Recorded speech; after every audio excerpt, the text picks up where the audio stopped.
یادی یەکێک لە هونەرمەندە هەرە دیار و هەروەها هونەرمەندە خۆشەکانی نێودنیای گۆرانی و موزیکی فۆلکلۆری کوردی کاویش هونەرمەند ئەحمەد ئەربیلیە. دیارە یادێک بۆ ئەو هونەرمەندە کرێتەوە و لە یادەکە کۆمەڵێک چالاکی هونەری بەڕێواچن.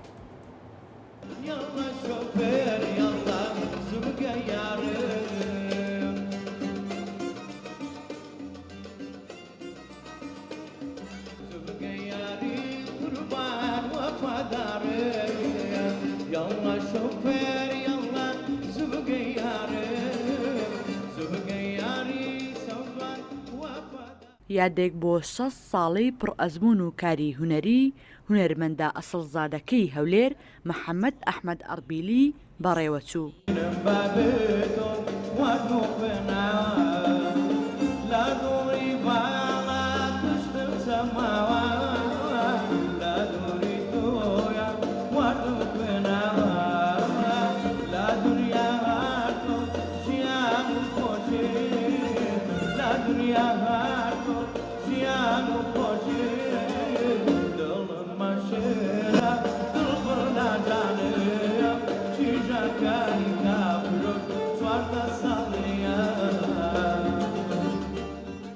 یادەکە بە وێنە و گۆرانی گەورە هونەرمەند بەرزڕاگیرا و مۆمی ماڵ ئاوایی لەلایەن هاوڕێ و هونەرمەندانی ئەربیلی داگیرسێنرا.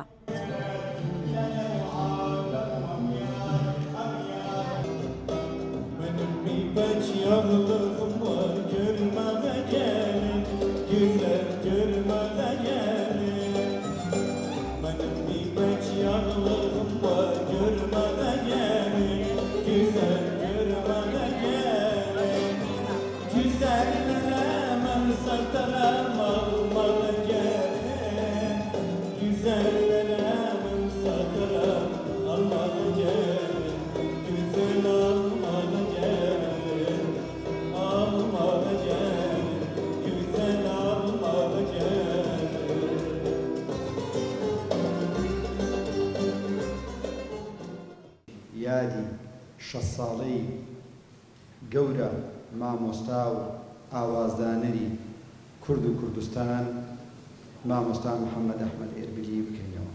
ئاوازەکانی مامۆستا محەممەد ئەحمەد ئێربیلی لە هەولێرەوە لە قەڵاتەوە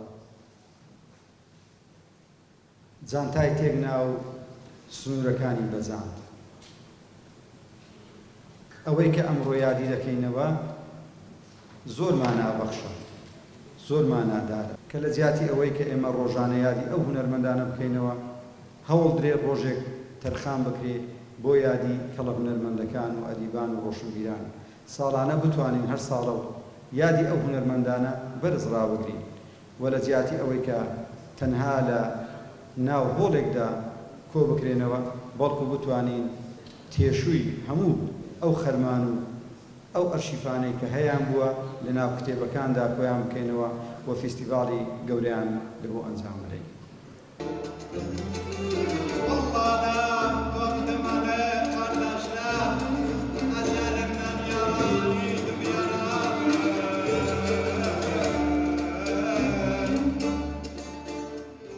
محەممەد ئەحمەد ئەربیلی ئەستێرەیەکی درەوشاوی هونەری فۆلکلۆری کوردی بوو.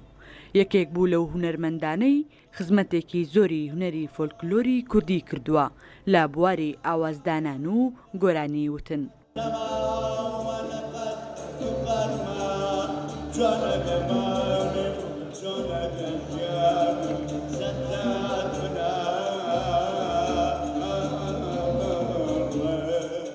محەممەد ئەحمەد ئەربیلی نزیکەی 80 ساڵی تەمەنی خۆی بۆ هونەر تەرخان کرد بوو بە چەندین زمانی جیاواز گۆرانی بۆ هەوادارانی وتۆ و زیاتر لە 100 گۆرانی هەیە. سۆلین حەسەن، کەناڵی کورسات، هەولێر.